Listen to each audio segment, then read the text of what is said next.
Kanye West, who is now being sued by his insurance company. Lloyd's of London has countersued Kanye. Remember, he sued them a couple weeks ago for $10 million because they were not paying to cover his losses on the St. Pablo tour, which he had to cancel when he had the breakdown.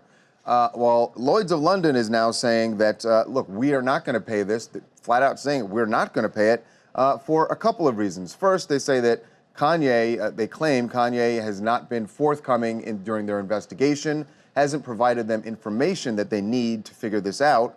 And also, they reference, now they don't flat out say he's been abusing prescription drugs and illegal drugs and drinking too much alcohol, but they say, they refer to a clause in his policy, and they say that he has violated one of these terms, or at least one of these terms. I find this really weird. They did exactly the same thing with Heath Ledger. It is very vague, but their bottom line is they want the judge to say, look, we don't have to pay, to say that they don't have to pay it because he's violated their policy. When did a policy say if you drink too much alcohol, I had 4 vodka tonics, therefore I'm not going to pay a policy? Well, again, it doesn't say how much, and so it's vague. Let me ask you a question. How does vodka tonic, hold on, let me ask it.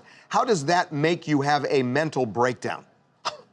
I mean, I guess it depends on how many you have. He had a big issue that is not about weed or alcohol. By the way, we should say that Kanye's attorney, Howard King, responded to the countersuit from Lloyd's of London and said that this is the same generic response Lloyd's files when they don't want to honor a legitimate claim, but can't find a factual basis to deny the claim.